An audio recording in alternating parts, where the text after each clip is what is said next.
Thanks. Thanks so much.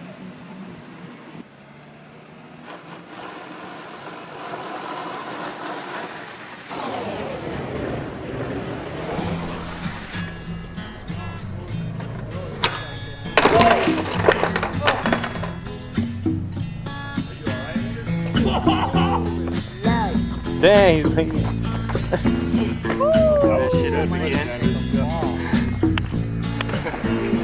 Street boy, you've been out too long. Street boy, ain't you got enough sense? Anders Nordlow is the searching for sugar man of skateboarding. He is a creative genius on a skateboard, but yet, unless you live in LA and have skated with him, you most likely have never heard of him. I met Anders back in 2009 while filming my first documentary, We Are Skateboarders. I recognized then that he was starting to do out-of-the-norm tricks, but as the years went by, I would see the progression, and I realized his mind was like nobody else's I've ever met. Anders has never had his own filmer, but when I told him I wanted to make a documentary on him, he gave me 76 gigabytes of footage just of tricks of himself. That's probably enough to make 25 parts.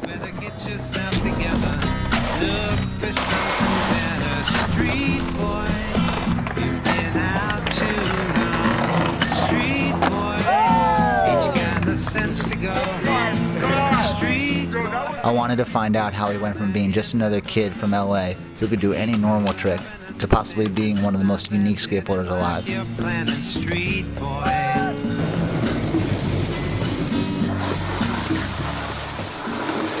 I remember one of the first times I was actually, like, my jaw hit the ground was he was trying to do half flip over the block to dark slide on the ground to pop off and still land with enough speed to like ride off. I broke my camera out like, hey, let's film that real quick. And that was one of the first ones that I was like, yo, everybody's gotta see this, you know? And then every time I would see him, like, we would just hang out, shoot the shit, and then he would kind of bless me with like one of his Anders moves, you know what I mean? And it went from everything from like dark slides across the bell gap to riding on the tires to popping out to like, I don't know. He constantly had like some ill bag of tricks that no one else I seen do, you know? Street boy. Anders, we love you, but we don't know you. You know what I'm saying? So I wanted to try to like get into your head a little bit about like what makes you like the extremely unique skater that you are. Street boy. Sweet boy. Like back in the day when you started skating, you did like semi-normal tricks, you know, and like now it's like taking tires to spots.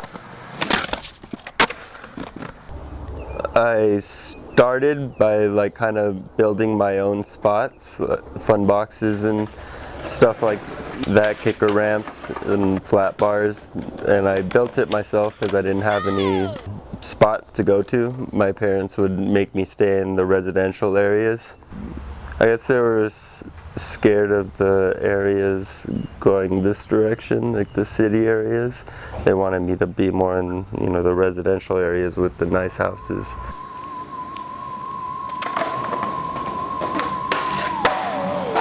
TB motherfucking king. That is Anders fucking Nordlow, man. He's fucking intensely intense.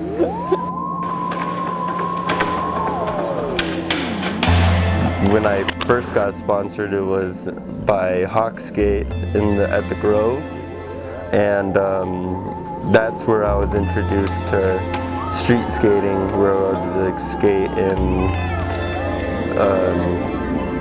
commercial spots or city spots.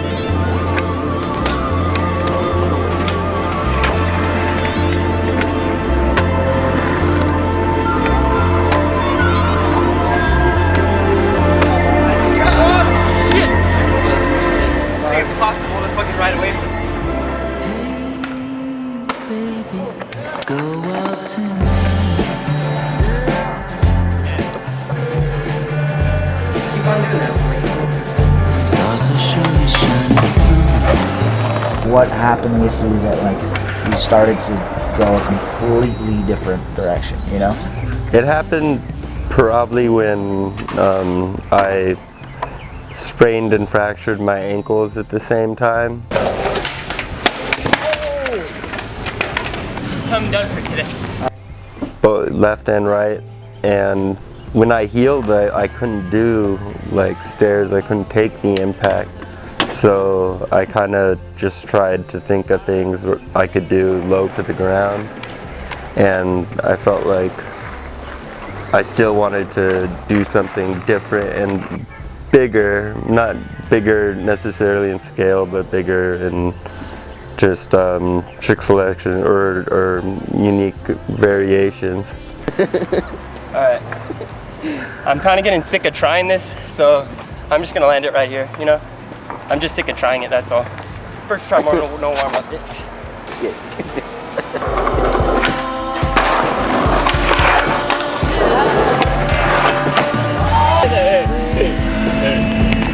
Oh, shit, I should have gotten there.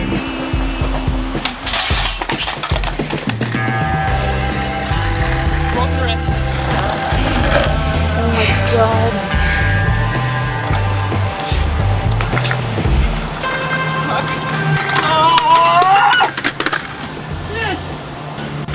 I'm about ready to quit. Yeah.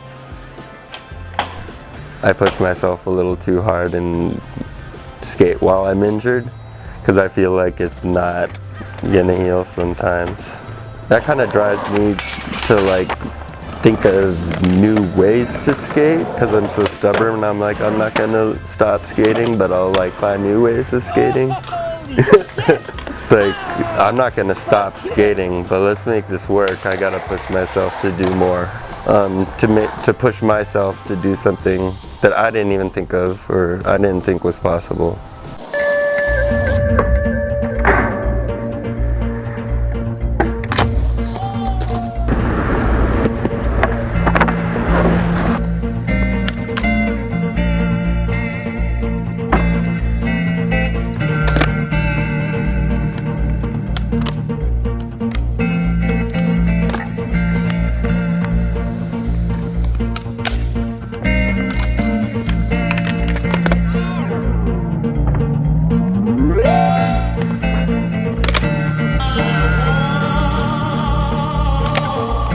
I like the response of kind of, what is that, or why would you do that, or how do you think of these things?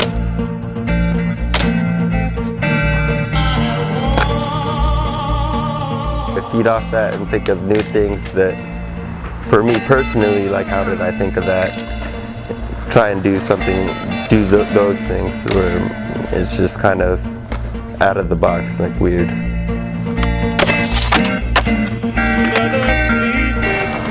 don't know, I guess I have like a kind of rebellious nature where I just want to do things that people are like, no, don't do that.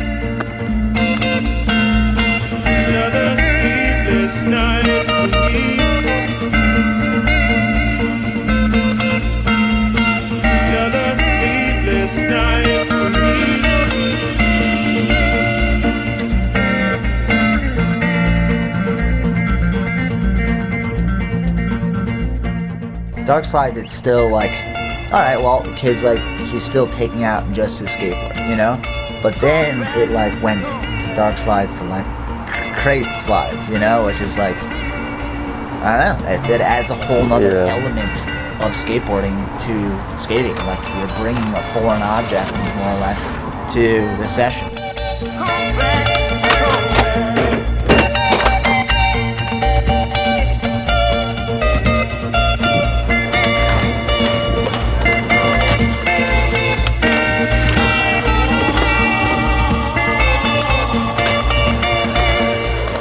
Like dark crate, for example, you know, I had to get the dark slide down before I could like aim and stall a crate and slide.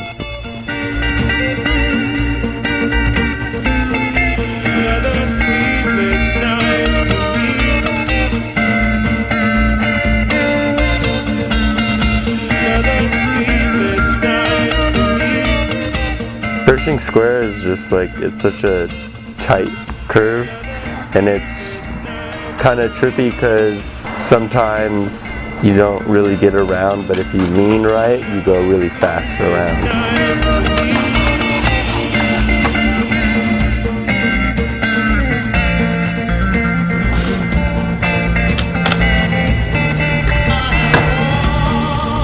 So I liked just the technique, and that was hard to find, but it got easier as I kept doing it.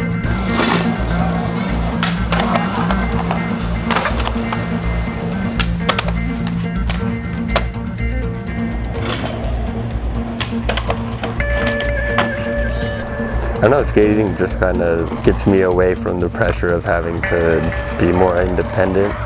I just try and like be independent in my skating rather than being independent and skating. Speaking of independent skating, like, this is what I'm talking about. Like, this is a crate with a pole jam at the end of it, and like, what do you plan on, like, how do you plan on going about, like, filming a trick with that setup? Like, how does that work, you know?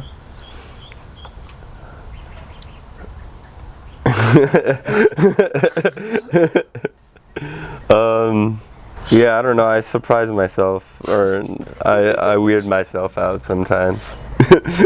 So how you what do you plan on doing with it?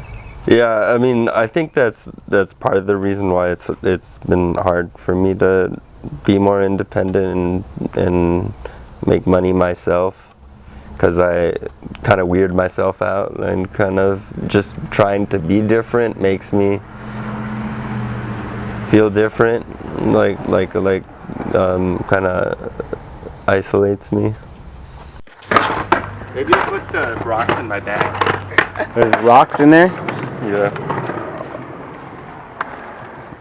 Just how heavy do you think that is, Anders? 40 pounds? 30 pounds? Damn heavy. All the way to LA High. Oh shit. Dirty ass track. Ooh. Can you carry the crate from here? Yeah. I'm like exhausted.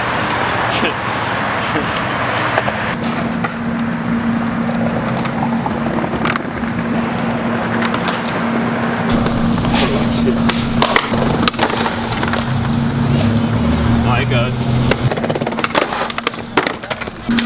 What are you thinking? I'm not sure if I can do it. It's like,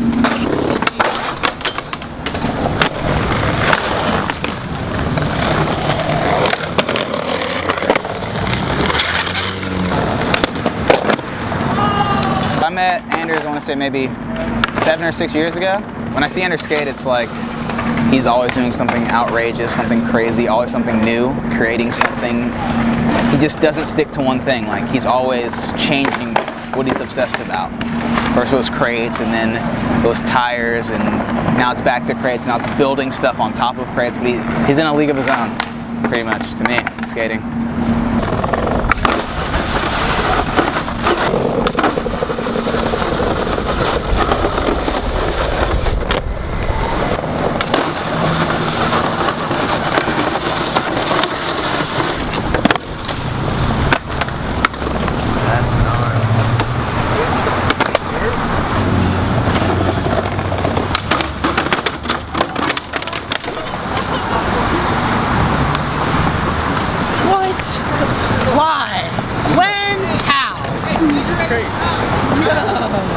There's a fucking cigarette in his mouth, doesn't he? lean forward, I got it.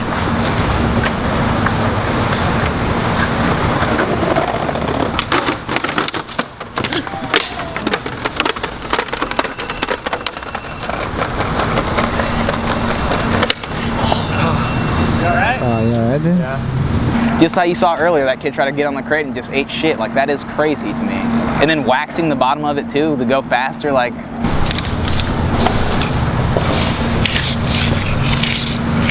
Dude.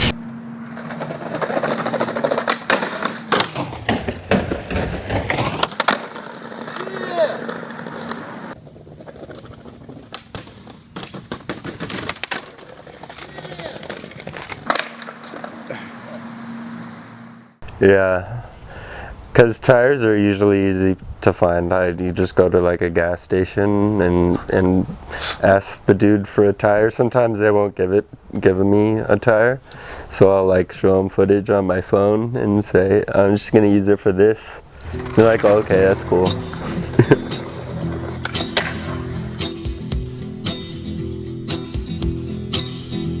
The mayor hides the crime rates, councilwoman hesitates, public gets irate, but forgets to vote dates. Weatherman complaining, predicted sun it's raining, everyone's protesting, boyfriend keeps adjusting, you're not like all of the rest.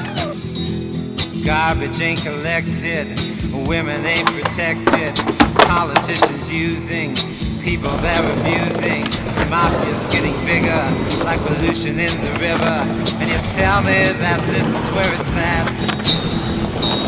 Woke out this morning with an ache in my head, I splashed on my clothes as I spilled out of bed, I opened the window to listen to the news, but all I heard was the establishment's blues. Gun sales are soaring, housewives find life boring, divorce the only answer, smoking causes cancer, this system's gonna fall soon to an angry young tune, and that's a concrete cold fact. The Pope digs population, freedom from taxation, teeny bops are uptight, drinking at a stoplight, miniskirt is flirting, I can't stop so I'm hurting, Spencer sells her hopeless chest, adultery plays the kitchen, bigot cops from fiction, the little man gets shafted, sons and money's drafted, living by a timepiece, new war in the Far East, can you pass a Rorschach test? It's a hassle, it's an educated guess. Well, frankly, I couldn't care less. It's good in a way to kind of help with the stigma of it, that people can have a life and experience joy and still have a mental illness with the help of professionals, that, you know, he can maintain a balance in his life and enjoy skating in a healthy way.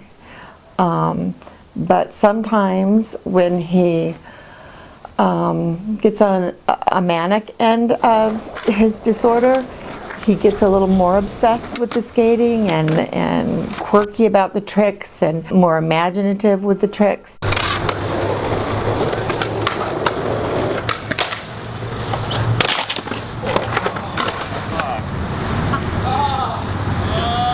When he started incorporating tires and crates, and you know, I don't know if that was a result of him becoming kind of on the manic end, like I can do all these crazy things, or if it's on the creative end. He's very, very creative as well. So, but I think when he's more manic, he gets more obsessed with it all and perseveres more and can skate all day and lose, you know, 10 pounds maybe by doing it. Anders reminds me a lot of the kids that I used to work with when I used to be an instructional aide for autistic children, and I see a lot of those traits in Anders. A lot of people don't really talk about that or say that as much because they know a little bit of his other history, his drug abuse for a while, and I don't know if that is why he is the way he is, or if he's always kind of had something in him that's different. I kind of feel like it's both. You can tell he's just one of those guys that has a really good heart, and some people can't be around Anders because he's so weird and different and socially awkward, but that's actually one of the things that I like about Anders. He's not into what people think really about him or what he looks like to others or being socially accepted. What's most important to him is getting the trick that he wants to get, or whatever he's into. What the?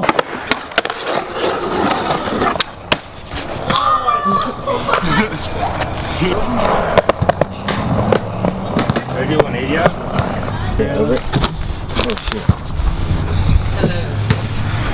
Yeah, 180 out would be smooth, dude.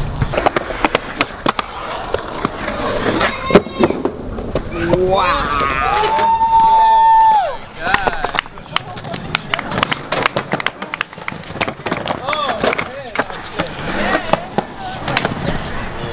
Me, and especially Ian, are some of the few people that have been more accepting, and so I think he's opened up more to us, and I think he needs that.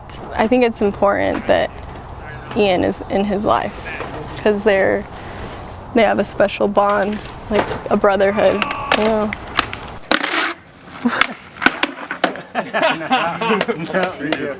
He lives with his mom, and then from time to time he'll stay with his dad, so he's not around too many people very much, especially people that are family other than his parents. I think it's important for him to be around people that he feels like love him and accept him, and he can kind of just be him.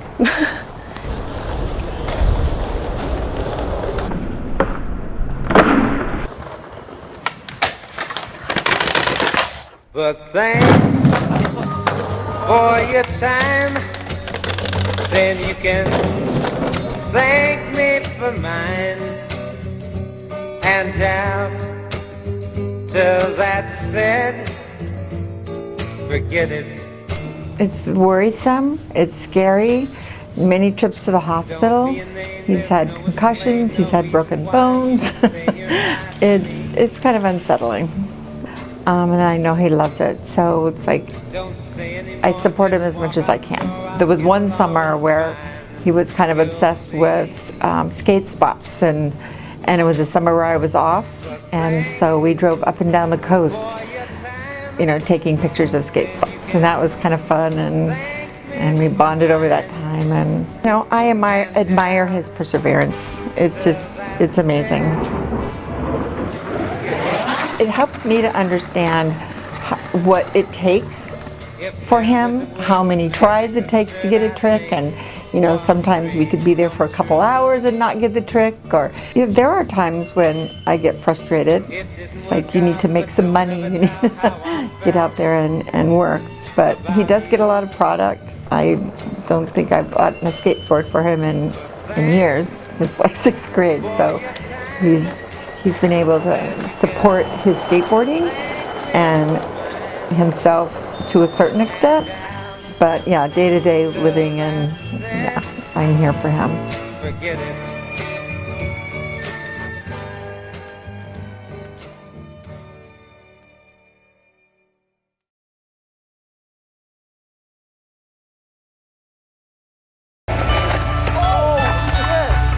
Oh, you have to do it.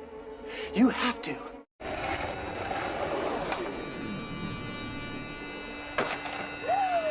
I'll never do that again.